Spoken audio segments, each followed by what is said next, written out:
因为一些原因吧，我现在和他还有他爸妈在一起住。我和他妈妈总会因为一些观念上的问题产生矛盾。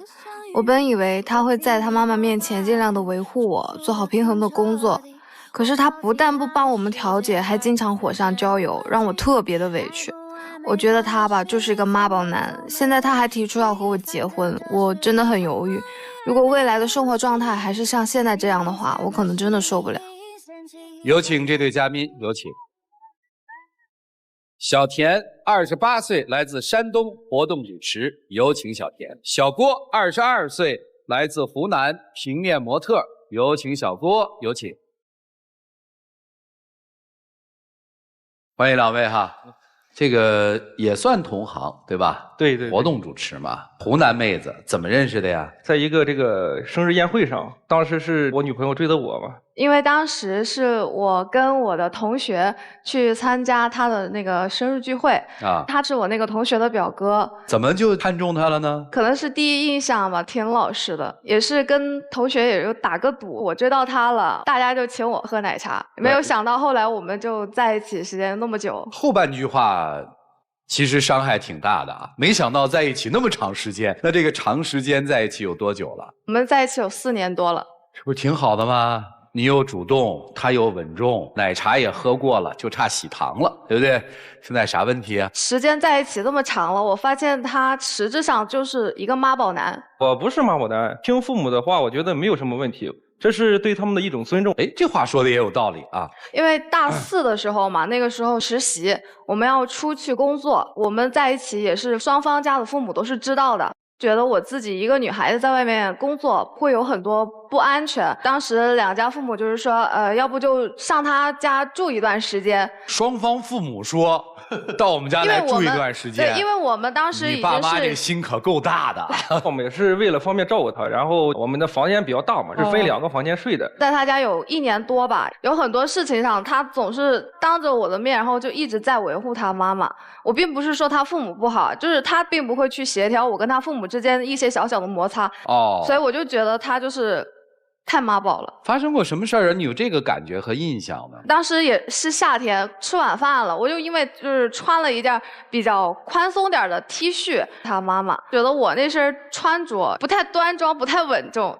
我有那个照片，咱们可以看一下哈。就穿这个衣服。我当时是下楼去扔垃圾啊，他妈妈让我去换一个长衣长裤，他说不行，你要是没有衣服，你就穿我的衣服出去。你要是不想换的话，你就不要说你是咱们家出去的，太给我丢人了。他说女人露的越多，福气越少。当时他也在家，我就给他送眼神。你知道他怎么说吗？他说我就喜欢与别人与众不同。但是我事后确实是给我妈解释了，因为当面嘛，因为尊重我妈，然后不要让她生气，所以说呢，我就说了一些比较过激的话。等着气都消了以后，我给我妈说，我说现在女孩都是这么穿的。事前你不好好跟她说，你事后再说，我当时我都被气哭了。你不光是在这个平常穿的那么少，但是你经常把这种穿着暴露的这个照片发到朋友圈，让我家人看到，然后告诉我妈，我妈也非常的不高兴。对，我妈本来就是一个比较保守的人，然后你把这些照片都散布到朋友圈的话，亲戚朋友都看了，这像什么话？照片我今天也有带，这是我当时在做车展的时候，然后还好吧，车展这。因为在这个老人的心里，他就不喜欢看到这样的东西，所以说呢，我给他说了好多遍，我说尽量不要发这种照片。这些照片都是我当时活动的时候拍摄的。申请个小号嘛，专门就对付他爸妈。我也是这个意思，我都没有什么意见。可是我觉得这样并没有什么呀，因为大家都是一个圈子，对不对？我朋友圈甚至他爸妈跟你不是一个圈子呀。对你这脑筋，我觉得特别的死。其他父母都能接受，包括我父母也能接受，为什么你父母就接受不了？再说我之前大1的时候，我那个时候自己一个人在外面勤工俭学，自己在外面做礼仪模特的时候，那个时候你对我的工作非常的支持，怎么现在你就不支持了？当时你是个学生，但是我们要面临着结婚以后，我妈也希望他找一个比较稳定的工作。然后呢，你呢还是就这么漫无目的的，也不落地。你是学什么专业的？我是学服装表演的，我也不是没有想过要稳定，但是我现在还很年轻，正处于这种奋斗的年纪，为什么你不在自己最好的年纪去选择去奋斗，反而去想着去做那些朝9晚5、整天那种工作。再说了，我觉得我自己也不喜欢，也不适合那种中规中矩的工作。我为什么不做一些我自己喜欢干的事情呢？我也不想在我自己很年轻的时候留下什么遗憾。你真的喜欢这份工作吗？你如果喜欢的话，你的态度应该不是这样子的。他每次出活动啊，10次有9次他得迟到。有一次活动方说让2点到现场，他2点还在家里化妆。然后我说了几句，他给我急。当时那个活动方他也是临时给我安排的，我跟他讲了，我说我可能会晚一点，我尽量赶过去。然后我当时也是火急火燎的自己收拾，我本来就很着急了，结果他一直催，我能不跟他发脾气吗？我本身是一个比较守时的人，所以说看到这样的行为，我觉得我心里特别不爽。你到底希不希望他干这活儿？我确实是，之前我是，现在的话，我希望他能找一个比较稳定的。就是你也不希望他干这个活。对对对。那你就应该鼓励他呀。你说这种话，好好画，慢慢画，画漂亮点，别着急。对，是你自己不喜欢，还是说你父母说不喜欢？对我妈也有这个意思。我们在一起这么久，你现在跟我说这些，我工作不合适，你让我去换工作，为什么你刚开始的时候你不跟我提？这个工作你觉得还可以做多久？如果说你不想让我在外面整天抛头露面的话，你觉得你现在这种目前经济状况能够维持的话，我完全可以接受。问题是你做不到呀。这也是为了你好，对不对？你说我做的不妥当，我为了让咱们家生活质量过得更好一点，对吧？我买了那个洗衣机啊、冰箱之类的，也是为我们自己的分房做准备嘛。完了之后，他就嫌我用水用电，然后太费钱了。那我请问我买这些东西回来干嘛呢？说比如说大冬天的时候啊，那种大棉袄很厚的东西沾水了，他竟然要我自己手搓，然后搓完了之后放洗衣机里只甩干。洗衣机本来它就是一体自动化的，为什么要省略它的功能呢？之前什么都没有的时候，不是我妈也是这么过来的吗？她是一个比较节约的，如果说不节约的话，也走不到现在这一步。现在生活质量提高了，我这不也是为了就是想要孝顺父母一点，想让他们少操劳一点嘛。本来年纪也大了，对不对？我就是觉得他们做多了腰酸背痛的，也是出于对他们的健康考虑。咱俩之间是没有什么，我妈她不愿意看到这个情况，你就背着她去洗不就得了吗？你非得在她面前洗啥呀？哦，你的意思是，只要你父母在家的情况下，我就得按照他们的意思来。那以后结了婚怎么办？一个屋檐下，这个事情你到底还是没有解决呀。毕竟是老人，我们应该是顺着他，知道吗？哦，我顺着他，那你从头到尾充当着一个什么样的角色呢？我是因为喜欢你、爱你，所以我愿意在你家忍受，就是说所有的摩擦。但是你呢？我是因为你才去你家的呀。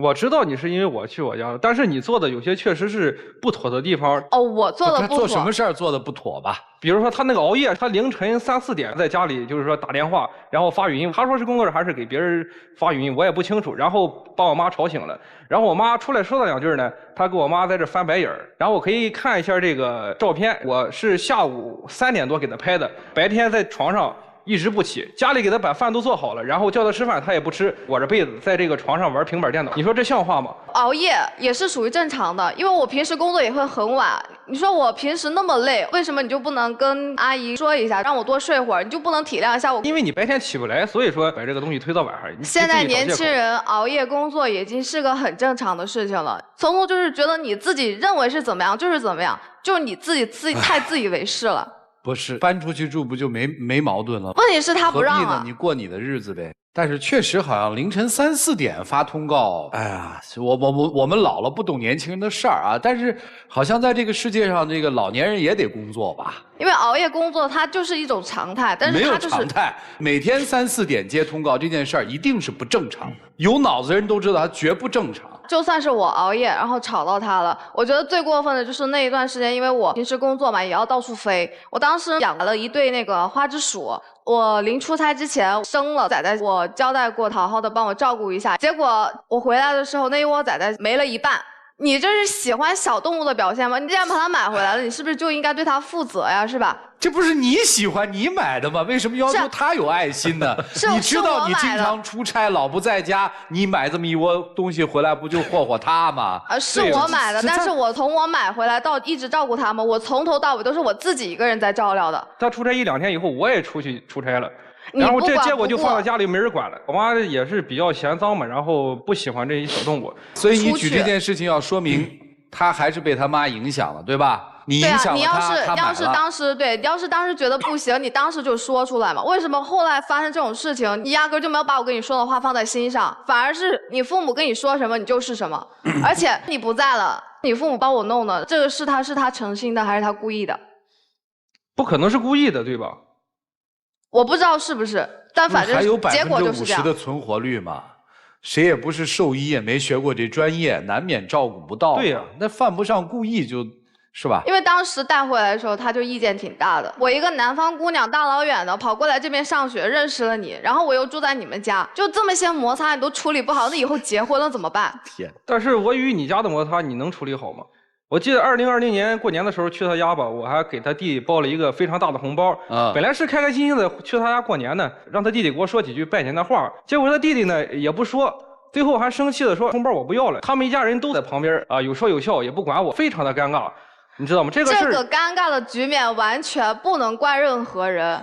你要跟一个小孩子计较7、8岁，我跟我弟弟都相差10几岁啊，他比我大都大6岁。我们2个之间都有这么大年龄差距，更何况是我跟我弟弟了。你要跟个7、8岁的小孩讲什么人情世故？7、8岁，我觉得应该是小孩子本身他就应该啊，他是有思想，但是小孩子他本身就应该就是被哄着呀，哪有人说你用命令他的语气，一看你态度这么硬这么狠，是我也不愿意啊。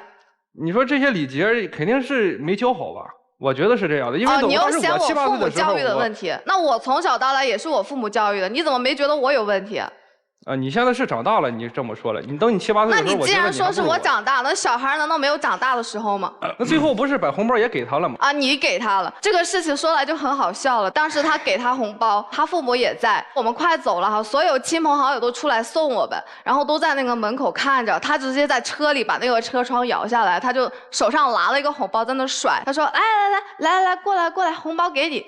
也不知道他叫的谁，这个举动我觉得很轻浮。那么多长辈在那里，是吧？你就算是对待一个小孩子，你开了车门，你出去递给他，我说好好上学，好好读书，哥哥就把这个红包给你了，自己留着。你就说这种话会怎么样吗？当时已经在车上了，突然想起来了，我说，哎，正好我这红包还没给我，直接就给他了。我觉得这个无可厚非吧。哎，给我说糊涂了啊！你们俩这个，如果说我一直在听女生在说自己的道理，就今天来干嘛？如果说在结婚之前，他要是还是目前这个状态，还是这么妈宝的话，我觉得就没有再下去的必要了。就今天是来跟他分手的，是吧？在一个很正式的场合，在大家的见证之下，如果说这个事情能够解决的话，啥事啊？改掉这些毛病的话，我觉得还是可以重新考虑一下的。行，听懂了，就4个字嘛，言听计从。谁的言？女朋友未来老婆的言。谁的计？女朋友未来老婆的计。从谁？从女朋友未来老婆，是这意思吧？那你就直接说嘛，别给人扣一个妈宝的帽子吧。一直在说男朋友，你自以为是，你以为的就是你以为的，你认为对的就是你认为对的，其实你不是一样吗？女生要分手了，会言听计从老婆的话吗？先表个态，我听听。首先先要尊重父母，然后再去听从一下他的意见啊。就是你爸妈即使说错了，也先听他们的，对吧？以后结婚你是跟父母过还是跟我过呀？但是毕竟是老人，然后我们当面听从他的，我们背后再去改正一些意见也是可以的，但是不要当面去顶撞他。哦，明白了，就是你准备用2面派的战术是吧？这样行吗？我没有说他这个方式不对，但是为什么在我跟你父母之间有了摩擦，你为什么不去替我去解围呢？我还是那句话，我说先尊重父母的意见，然后后面我们去自己消化。如果说你父母让你跟我分手，你也分呗。你说问这话，我觉得就没有意思了，是吧，主持人？特别有意思，这话问的。就你爸妈让他分手，跟他分手，你分不分？这个我没法回答。为啥？因为这个确实是太难了。没有什么难的呀。毕竟因为有4年的感情在这儿，不可能说分就分。那啥意思？就是拖一拖再分，是吧？也不是拖一拖再分，那可不就是拖一拖再分吗？那就这意思嘛。4年的感情嘛，不能说分就分嘛。潜台词就是拖一拖再分嘛。我觉得他要没有什么大的错误的话，我觉得我还是没有问题。啥叫大的错误？第三者呀，或者是怎么样的，我觉得这样我接受不了，这样必须得分。但是我家里也绝对不是这种人，他这些小毛病不可能说说分就分了，那不可能的事。我妈其实也特别喜欢他，就是喜欢教育他。我就问你，结婚以后你是选择跟父母过还是跟我过？我觉得跟父母过没有什么不好的，我从小跟父母过习惯了，以后还可以为我们带孩子之类的。其实这个妈宝男这个称号不是我给他的。事实就是这样子。你在学校是打过辩论赛是吧？一点一点把男生就带到圈套里。你这个主持业务稍微差了一点，就是你不会听话。我们其实主持人不是要会说，我们重点是要会听。女生其实话就非常简单了嘛，宣誓主权嘛，未来在这个家里我说了算不算数嘛，就要这么一点嘛，能不能给啊？我觉得就特别简单，未来就是2个家庭，一个是你爸妈家，一个是你们家，你们家的事儿谁说了算？哎呀，太难了。你看，这就是问题的核心嘛。所以老师们看看这一对应该怎么办？一起进入丘比特问卷。在你们的爱情关系啊，女方是占主导的。我想追你的时候，我来追你，追了4年，我发现好像达不到我要求，咱到这儿来，咱分手。我把我的条件开出来了，能满足咱继续。所有的主动权是在这个女生手里的，而你们中间最大的一个问题就婆媳关系。一个男生喜欢另一半，这另一半身上有自己母亲的影子，就基本上我们找的对象跟自己的母亲或多或少有很多地方是相似。你的这种控制权在家里说1不2的地位，他家肯定也是，因为我很少听你说公公怎么样，差不多的。你要试图的去理解你婆婆，因为未来你也会成为这样的婆婆的，一定的。如果你不能去试图的理解，你们这段关系没有办法走下去。我觉得从根儿上就有很严重的问题。你一个女孩子没结婚就住到人家家里，你认为是我们关系好，是他的父母未来的公婆喜欢我，你想错了。你这个行为对你而言不够慎重，对他父母而言看不上你。你的妈妈并不尊重这个女孩子。如果是尊重的话，我喜欢这个姑娘，好，她来到我们这里了，可以租个房子离我们很近，因为她没过门儿，没过门怎么能住家里呢？所以女孩子首先就不把自己的身份放得让人尊重，其次她的父母也没有那么看上你，所以从根儿上就是个错误。你才多大呀？你有那么着急吗？你自己租个房子不好吗？过门过门，结婚了才过这个门儿。您这才哪儿到哪儿就跑人家家当儿媳妇去了。所以女生我奉劝，虽然我们这个时代已经很进步很开放，思想都很开明，但是有一些界限什么时代我们都得守着，没过门就不能去婆婆家住，这是起码的底线。你不要说他父母喜欢我，所以说为了小姑娘方便来吧。我跟你讲，他们真的也没有那么尊重你。如果这是我，将来我绝对不可能把儿子女朋友叫到我家里来，我觉得那是对人家小女孩不负责任，对人家小女孩爸妈不尊重。所以我奉劝你，你跟不跟他谈恋爱，结不结婚，请你先搬出来，租房子钱不用他出，不用他父母管，自己出行不行？再不济你回老家去，他要真爱你，让他来找你呀。他不让我走。腿长在谁身上，姑娘？所以你还在挑人家家父母，你自己就心甘情愿跑到人家家当一个受气小媳妇儿，人家能不给你气受吗？我再说说你，你别以为是什么，一说是你妈啊，我妈妈和她观念不一样，年龄差得远，地域有差别。我跟你说，你跟你爸妈就是一伙儿的。你为什么从来不站出来替你女朋友说？为什么你没有能力在外边租个房子给她一个安全的保护呢？是因为你和你爸妈的想法是一样的。我找个女朋友，我娶个媳妇儿得听我们家的，得来我们家，不让你养宠物就不能养。这洗衣服就得先手洗再甩干，你就得这么做。你表面上说是哎呀那是我妈，咱尊重老人，你骨子里就是这么想的，你骨子里就认为她这个职业不好，她穿衣服露点腿露点肩就不对，这不是你妈妈觉得，是你也觉得。如果你也这样认为，那你拴着人家干嘛呀？我并不觉得她穿的怎么暴露，而且我觉得人家女孩，刚才周老师还说呢，看上这小伙子啥了？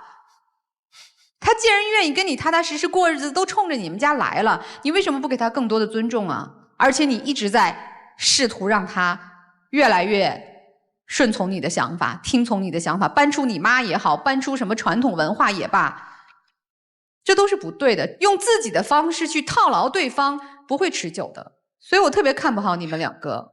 女生知道自己去人家家还没名没分的，你自己觉得合适吗？不合适。对，那为什么要去？你想让他以及他们家人照顾你，自己一个人在外地，对，不容易啊。尤其做这些不太固定的这种收入的工作，其实还是蛮青春饭的，对不对？所以甭管是身在他乡，还是工作的不稳定，以及对前途的迷茫，再加上这个小伙子长得挺憨厚的，看着挺有安全感的。对，然后父母其实也是想有一个人照顾一下孩子，看起来家人还不错的，就去奔着被人家去宠爱、照顾、捧着去了。结果呀，事实和你想象的完全不一样。没错，他们是在生活上照顾你，提供了住的地儿，对吧？但是生活习惯人可不会惯着。咱们说到根儿上，你想让人家照顾你，那人家想让你干嘛呢？你听话呗，你得服管呗，否则我干嘛要照顾你呢？你们有未来吗？还不一定呢，正好在一起磨合一下，看看行不行。这一磨就发现问题了。你是奔着来宠着你，那边奔着来改造你，这矛盾呐。你为什么又搬不出去呢？你还是没有根儿嘛。你觉得在外面，哎呀，没有人照顾，这虽然不太好，但是呢，至少有人管吃管住，对吧？至少还有一个依赖的地方，还省钱。所以，但凡我们贪什么的时候，你就要想到我们要付出什么。你问他那两个问题，我觉得句句到点上。如果你的父母不让咱们继续，还可以吗？他回答不出来。未来之后和谁一起过？他选择的是和家人一起过，这是你要的吗？真不是。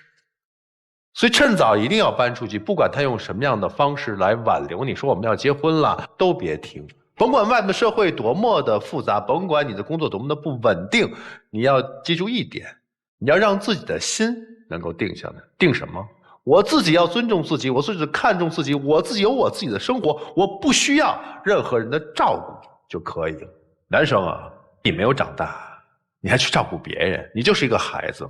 恋爱是成人的游戏啊，孩子玩不了，玩不起，不配，没有资格，明白吗？你如果真是需要妈妈的照顾，你就应该像小蝌蚪的一样去找妈妈吧。啊，就这样。现在的小孩啊，就被父母宠坏了，宠坏成什么样呢？就是躺着，只要说我要什么，就好像有人帮你们做完了，包括反抗这件事情，包括要独立这件事情，都不需要自己做，张嘴就来，我要独立，你去帮我去独立去，他就帮你独立去了。独立这个事儿，你张张嘴，天上掉下来了。我给你们上堂课啊，什么课呢？4个字：融合和独立。融合2个字你们都听过，但估计你们都不知道啥意思。什么叫融合？融是先把你给融化了，合融化之后再把你给吸收合在一起。这一坨东西叫家庭，这个家庭里面是没有你这个个体存在的，没有个性，没有你自己的精神，没有独立，因为它已经把你融化并成合成一体了，变成了一个东西。但问题是，你知道自己的家庭文化是融合的文化，那你就找一个没有那么多棱角的，找一个更希望被融合的，找一个更契合的多好。你找他干嘛呀？第二，讲独立，你要独立对吧？你也希望他独立吧？那你知道什么是独立吗？独立意思是不依附于任何人和事，自立。你呢？你刚才有一句原话说，你要我不抛头露脸也可以，但你看看现在我们是个什么经济情况。所以你的意思是，如果他有足够多的钱和经济，你是可以待在家里面相夫教子的，对不对？请问你有独立精神吗？独立与否和经济条件有关吗？独立是一个人的精神。今天我穷的叮当响，我照样有独立。为什么？独立是一种自我，我要彰显我的自我，所以我要独立。独立不是我没有办法了我才要独立，独立是有没有办法我都得靠自己自立。你嘴上说着要独立，但你内心根本存着一颗依赖的心，自由不是天经地义的，自由不是掉下来给你，自由不是你张张嘴就有的，自由来自于损失。损失是什么？你得自己挣钱，你得辛苦，你不能迟到，你得自己租房子，你得迈开腿。今天告诉他你走不走，我反正都要走了，你得自己打包行李，你就得自己一个人没着没落的，你就得自己搬行李，你就得自己叫车，你就得自己开闹钟，就得自己点外卖。是不舒服啊，没有人做好饭给你吃啊，有人做好饭给你吃，你凭什么有自由？凭什么独立？自由来自损失。至于你，我只有一句话，妈宝男和尊重父母一个区别，就是你能不能脱离他们，自己考虑。就这样。用老百姓的话说，你别一边吃奶一边骂娘，好歹他知行合一，我离不开娘的那口奶，那我就哄着娘，是不是这意思？冲突不就在这儿吗？这就是所谓自由独立嘛。我们现在教给了孩子很多让他独立的方式，这边教着，但是孩子说我要自由啊，拿着爹的钱去自由，那叫真自由吗？我断了你的供，你什么都不是，我也觉得不合适，就分开算了，要不然你就认了。你能认吗？如果有一天你能够自己做一件事情的时候，你的自由自然而来了。接下来的时间留给你，一起进入真情60秒。在一起4年了，然后当时虽然是说你追的我，但是我对你也是有好感的。但是在这么些日子的相处中呢，我觉得你的小脾气，还有你的任性，应该去改一改。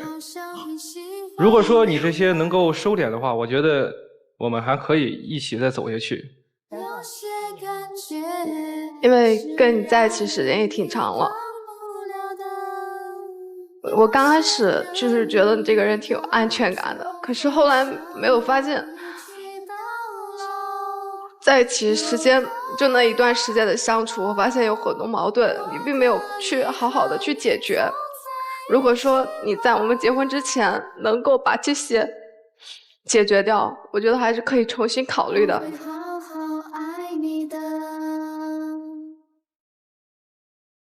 谢谢两位，请回来看看这对年轻的朋友作何选择，请开门。我爱你，你爱我，我们再也找不到接头，这算是第一。根本问题没解决，出来有什么意思？你们家谁说了算？我说了算。凭什么你说了算啊？看见没有？这就是你要找的男人嘛，你想清楚，不是我爸妈说了算，就是我说了算。那这家庭里不是应该商量着来吗？还出来？我也是这个意思。别找了，别找了，你们当然愿意，这是你们的自由啊。来，接下来的时间留给这对年轻人吧，我们一起来见证属于他们的浪漫时刻。各位请见证。你是我这生命中世上独一无二，我说出去只是言。前亮灯，结婚以后住哪儿啊？当然住我们婚房了。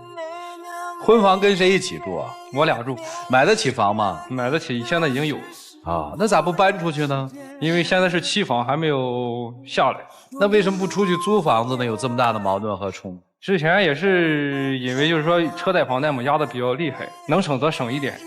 所以女生啊，如果你选择了接受了这么一段关系和感情，就别那么拧巴了，拧巴着活着都辛苦。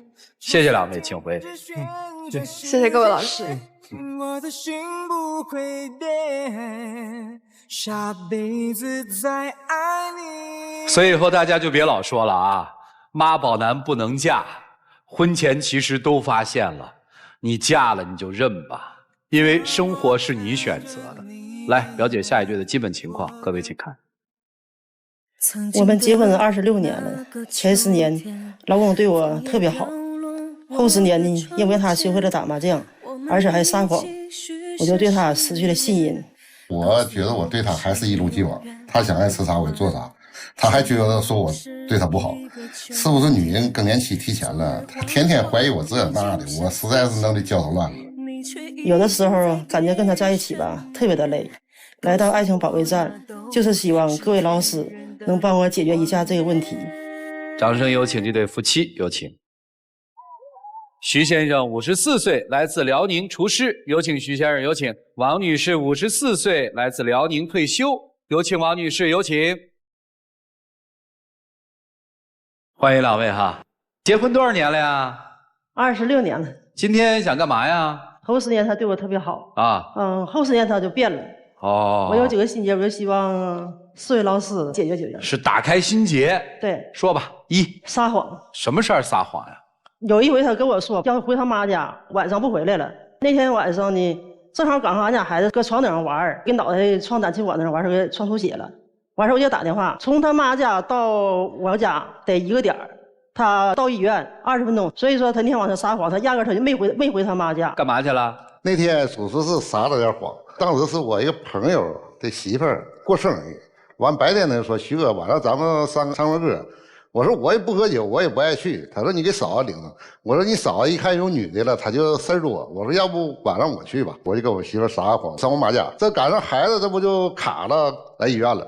这我赶紧告我那朋友，我说你快听不带我上医院。就这么的，这他就因为我撒谎了，怎么这要不是他认为您确实撒谎。还有一次是他上厦门去打工去完事儿当时给他工资是6000，他告诉我说5500。完事这5500这里头他留了500零花钱，我就想问他这500块钱他留着干什么？哎呀，您是怎么发现他每个月都扣了500块钱呢？是他自己说话说漏了。说漏了。那个主持人，您听我说，这事儿是这么回事儿。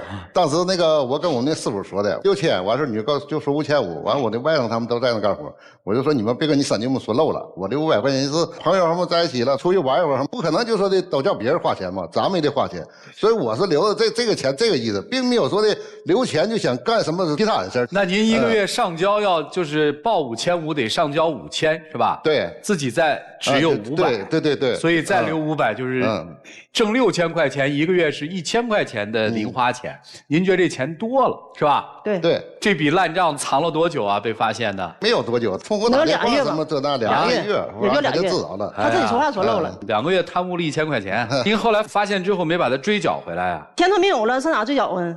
他就是总是那个疑神疑鬼，没事了总翻我兜了，看我兜里，比如说我今天兜里有200块钱，明天看我兜说少100块钱，他就可以问我了，你这100块钱花哪去？你得把这100块钱拿出证据，拿出实据，要不他就因为这100块钱你干什么了？那关键不是你撒谎次数太多了吗？你不得自己找到你自己原因呢？这个讲了2件事儿，再举一个例子，还有没有？既然那么多，还有一次俺俩去赶礼，他加了他同学的微信，因为我知道这人不是什么好人，回去我就给他删了。后来那天我也是闲没事，我拿他手机，后来我就看他这人微信还在那顶，因为这个事儿啊，他把我手机都给我摔了。这个同学是男同学？女同学。哦，就是你怀疑他跟那个有一些什么，是那意思吗？对啊。基本上我看这个3个谎言把它勾连起来，就只有一个导向嘛，就是你认为这个男人对你要不忠，是吧？是从什么时候你发现的？那发生了什么事儿呢？就是因为他从开始玩麻将开始，没遇到什么好人，俺俩也是争吵不断。是到朋友家去打呀，还是到社区麻将馆？社区对。这有什么好吵的呀？因为我不想让他去玩嘛，他非要去玩。去玩完事有时没有好人。有人本来他没玩，外单都能外到晚上11点多钟。我就想说，你既然你不玩，你还跟那里待着干什么玩意儿？完事回来还告诉我说他玩了，总是撒谎。所以说我对他已经失去信任了。他打麻将撒什么谎？不就在社区吗？对呀，那你玩就玩了，你没玩就是没玩吗？为什么要撒谎啊？这个他玩很多钱吗？不玩，他们就是正常的娱乐。那你就让他去玩玩呗。我怕他在那里给学坏。你是怕他接触异性是吧？对，就是我们在一起玩是打麻将还是打扑克？比如说有个女的，那女的烟抽了，就跟我要1颗烟，咱们就说这一起玩这4个人，这不谁跟谁要颗烟不都很正常吗？总在一起玩也都熟悉。他就不那么认为了，他认为我什么？你跟那女是不是有事儿？要是怎么跟你要烟呢？你就跟他说实话，他也因为你是撒谎，所以只能撒谎是吧？对，有时候那只能说的善意的谎言吧。其实我就很好奇啊，您为什么对他这方面这么提心吊胆呢？因为从打麻将这事儿之后，他就开始谎话连篇，所以他干什么我都不相信。那你抓到过什么他这个证据没有啊？这么警惕，这么警觉？就有一天晚上都11点了，我给他打电话，给我带回点吃的。赶这功夫他那电话一直在线，等他到家之后进屋，我立刻把他手机抢下来了，他就把那号给删了。正好这个功夫，这个女的把那个电话又打进来了，我就跟那女的搁电话俩就吵起来了。你说他这事如果说没有什么毛病的话，他为什么一上楼就把那电话号码给删了？我就怀疑他这里就有事儿吗？这个是怎么回事呢？这个女的吧，就是我们也是在那个棋盘室认识。那天晚上可能是喝多了吧，我也没说几句话，我就给关了，关了摸头我就把他手机号给删了。这他就认为我跟他有什么事儿？您是真警觉呀，看的是真紧啊。那你要是如果没什么事没有的话，你干啥？你给他电话删了干啥呀？刚才那个女同学不是说留着没删就出了问题了吗？这删也不行是吧？啊，那还有啥您发现的蛛丝马迹？这个事儿吧，你说吧，再就还是你说吧。我就出去一要打工，他就说啥？啊，你就跟哪个女的出去，我跟你去。刚开始就是他不是那回事啊，是他要出去打工，我要跟他出去。他要跟我去，我要跟他去，完他不让我去。我说你本身就吃素的，咱们这个岁数去干活吧，那厂子都是挺艰苦的，铁锅什么炖菜什么这那的，他想有锈味啊，有腥味的，完事有一点灰油味不行，谁吃过你？所以他一要去，我就说你别去，你再去干2点半，活没干完，你自个儿再倒了，我活还干不了，还得吃过你。所以他总说这句话，我就上海南也是，上海南就是后期我不去了嘛，他就说那活我干不了。完事后期他们干活完事我就来那底下瞅，我就想证明一下，我看他们服务员都具体都干什么活。完我天天我就看他们干的活，无非就是洗菜摘菜，完事刷碗，这活我根本就不是说干不了。行，他就说我干不了。行，明白了。我就问您一个问题，在结婚这20多年期间，你先生有没有出过轨？没抓到实质性的证据。你觉得他出轨的有感觉的大概有几次？有一次哪年我记不住了，他也是半夜了11点多钟没回来，手机也关机。完事了我就领着俺家孩子，我就去他经常去这几个地方，我挨着我去找，都没找着。最后他可能快12点才回来，但是那天他具体上哪，到现在我也不知道。还有吗？还有一次他们上歌厅唱歌。这是2次。还有吗？再就是我就怀疑就是俺家孩子脑袋出血那回。3次。还有吗？再就是这个打工的事儿，打工他不领我。实际说白了就是说，在20多年的这个婚姻生活当中，2次先生去歌厅，1次有一个11点钟没有正常的回家，所以你就怀疑这个男人出轨了。你确实也没有抓住他出轨的任何证据，但是你怀疑他，是这意思吗？对。行，我现在把问题再往前极致一步，我们假设这个男人这3次都是出轨了，到了今天你能原谅他吗？不能原谅。如果他出了轨，就坚决离婚，是这意思吗？对。为什么从不信任他呢？就是因为他就是打麻将之后他总撒谎嘛，所以说我对他失去信任了嘛。他撒谎就是因为他要去玩嘛？有没有想过他为什么总是跟您撒谎？自从他打麻将之后，您发现他开始跟您撒谎了，这个男的对你好吗？还跟以前变化大吗？我认为变化大，指定是没有以前对我好了。好，行。第2个问题啊，这个自从他打了麻将之后，钱还往家里交吗？交。都交吗？不都交。是如实交吗？如实交，只要是他出去打工挣钱，他自己留零花钱，剩下钱都给我。啊，他1个月有多少钱的零花钱？没准儿。说比例吧，刚才听出来了吗？5500给500嘛，10%是这个比例吗？也就那样。他挣的最高的时候1个月能挣多少钱啊？8000。现在这个社会里面，一个男人1个月800块钱的这个生活费，是这意思吧？那你说他能坏到哪儿去呢？我就想问你一句，主持人，我就是挣8000，我还是留500，我也没不是800啊？对呀，没800，我还是500。我比例数算高了是吧？他都因为我这500能省出几百给别人，你说能省出来？我除了抽烟，再买点水了什么这那干活的时候，听懂了，自己也乐了是吧？就是钱您是抠得很死的，对吧？因为我也不想说浪花钱。你要不把钱抠住，他早都不知道坏成什么样了，是吧？对。那你觉得你把他心管住了吗？信不信？我现在我也不想纠结那么多。不是你不纠结那么多，你来我们这儿干嘛呢？你不是打开心结的吗？你不纠结心，我们怎么给你打开心结呢？我也不知道他到底怎么想的。你觉得他的心？因为有时候我就感觉跟他在一起累。我就想开开心心的活着。如果跟谁在一起的话，总让我生气的话，那我就想远离。他怎么总让您生气呢？那撒谎不就生气吗？那你让他去打会儿麻将不就完了吗？你实在不行，你陪他去打一会儿。我不玩那玩意儿。听明白了，听明白了，怕他在这个起起伏伏的声色犬马的场所沉沦和学坏了，是这意思吧？是。抽烟不喝酒，这烟量是多少？一天就10来块钱也就抽1盒多点吧。一个月抽烟得300多，300不够，400多吧。那您要是打个车、坐个公交什么，您不就没钱了吗？对呀，就这500块钱，他还说我，你说还能干啥？不是，您还是有魅力的，在大姐眼里，是吧，大姐？嗯。问题不就在这儿吗？他就觉得他很有魅力。行了，其他的也不说了啊。到了这个岁数了，作为一个女人还能那么掏心掏肺的去爱一个男人，我觉得不容易。你说是爱还是占有，咱也不清楚。我们听听老师们的分析，一起进入丘比特问卷。26年啊，多么不容易啊！大哥真的很爱你，就在当今的社会上面。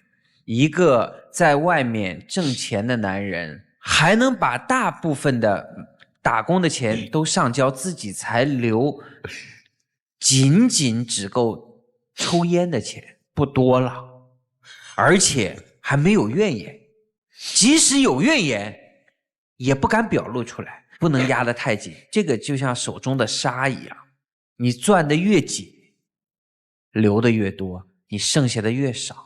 那我从另外一个角度试图去理解您，可能我们到这个生理年龄了，在这个阶段处于这个敏感期，这是正常的。大哥，你也要理解他，在这个岁数出现这种情况是正常的，过了就好了。你们依然能够牵手度过你们的36年的婚姻、46年的婚姻，对，和56年的婚姻。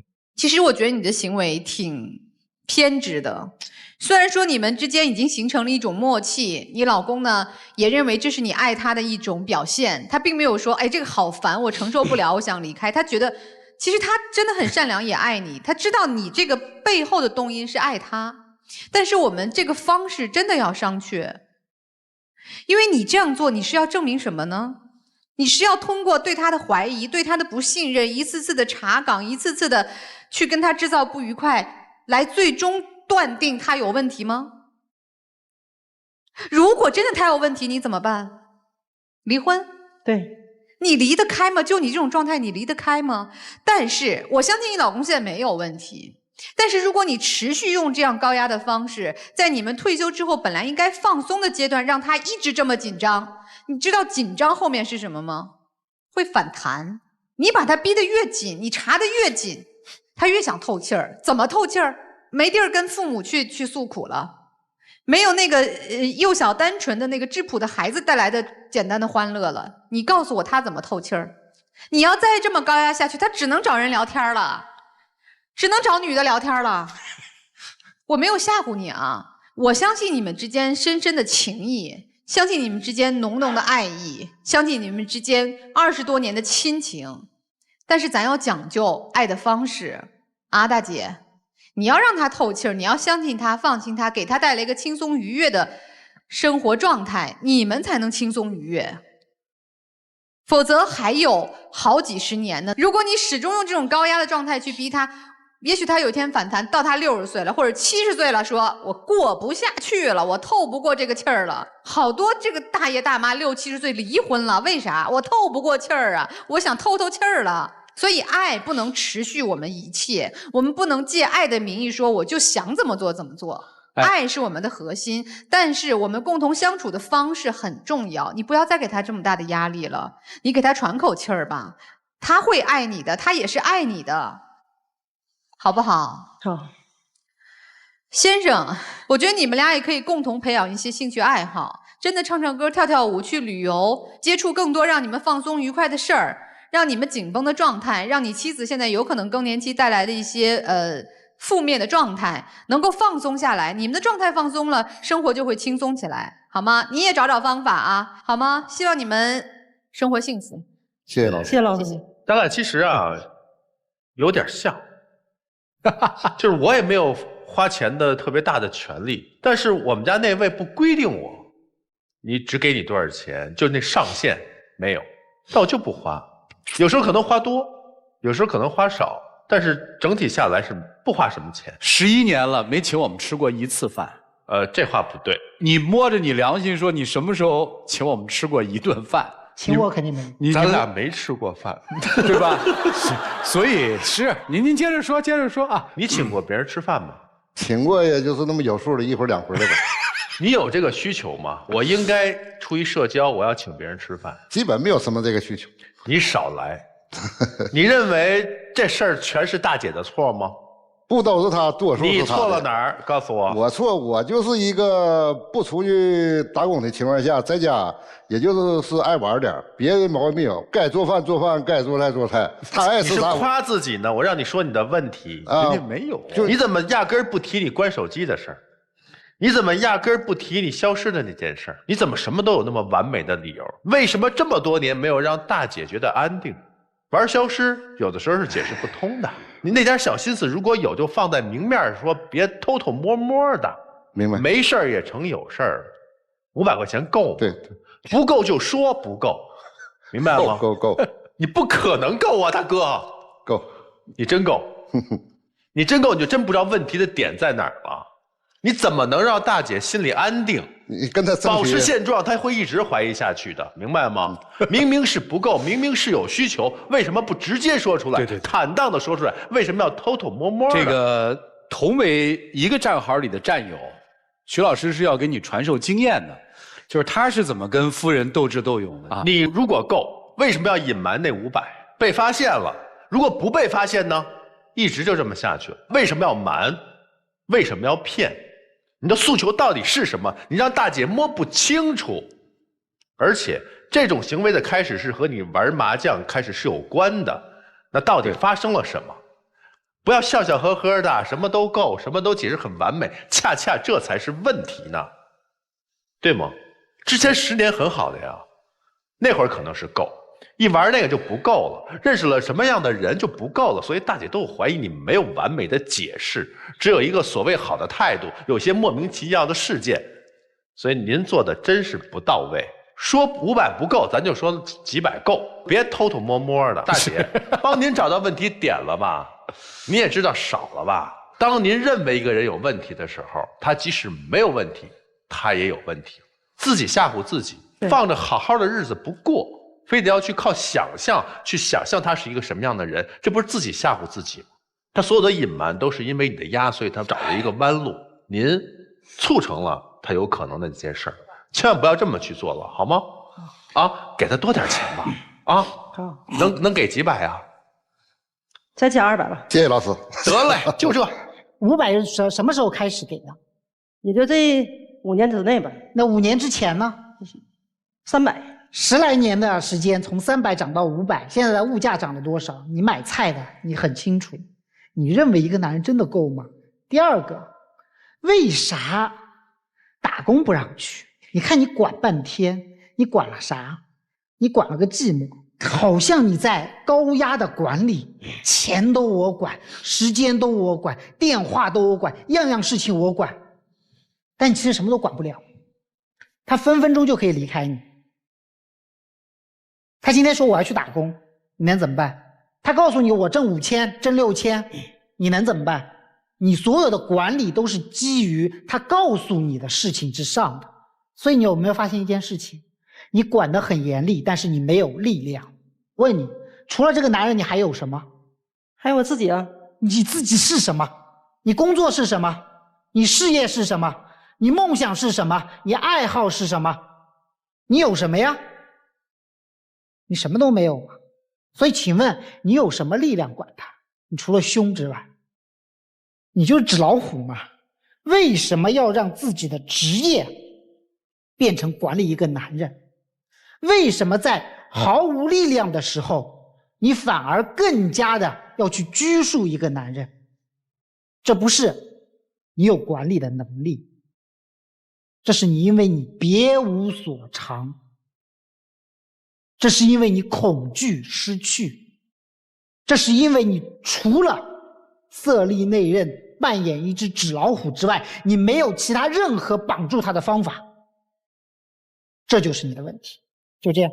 好，谢谢陆琪老师。恐惧是会蔓延的，越是不知道，想象就越可怕；越是猜疑，想象就越可怕。您得记住了，一起进入这几个60秒。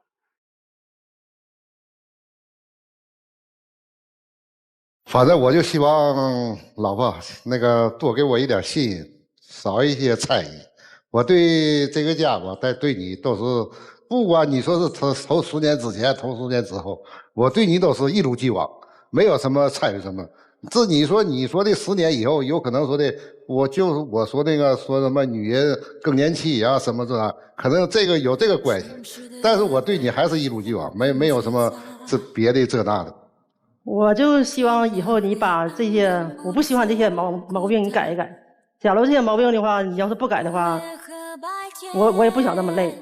所以说，我还想考虑考虑。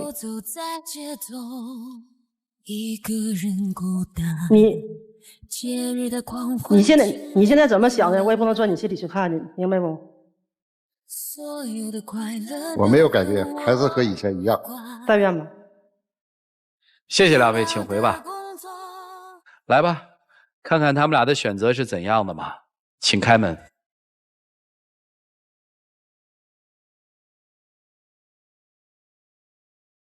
我爱你，你爱我，我们再也找不到借口。我就讲一个动作啊，大哥想牵大姐的手，马上大姐就反过来，一把攥在自己的手里。你不要那么强的控制欲，这个世界不是你说掌握就掌握的。如果不是这个男人20多年来用他的方式在忍一些事儿，他怕你失去你或别的什么原因，你也控制不了。所以学会珍惜眼前人吧。来，接下来一起见证属于他们的浪漫时刻，各位请见证。你是我这生命中世上独媳妇儿，为了我们的儿子，咱们一起努力，加油！好，好。哎，来，转身，请亮灯。面对生活吧，您不是18岁的少女，请你理解生活当中的一些事情，不是为他做遮掩，只是想告诉你，感受一个人的心就够了。因为当你全看透的时候，生活也没了滋味。谢谢，请回。谢谢评委老师，谢谢评委。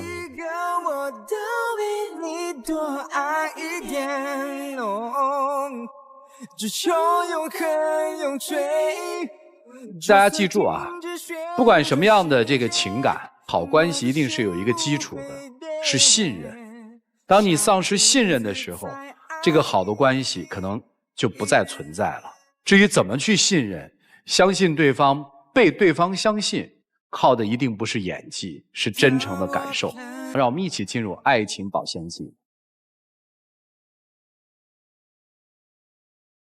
有网友提问说，因为2桌订婚席的问题，导致2家大人都不愿意了。正月初6本来应该订婚，他没来，我也把孩子做了。事件出来以后，他始终都没有来，我很伤心，又觉得很舍不得。他始终都听他爸的，也不来见我，我该怎么办？我觉得呀，这婚没定就对了。你们2个人谁都不妥协不让步，一个做事比一个绝。这边他不来见你，听他爸的，那你岂不是也没跟他商量，就把你们2个人的孩子做掉了吗？所以呢，我觉得你们2个人不订婚就是最好的选择。你结束了你们孩子的生命，你觉得他还可能会来找你吗？再一次的谢谢4位老师跟我们做的精彩的人生分享，也谢谢电视机前观众朋友的收看和陪伴。我们下期节目再见，谢谢大家。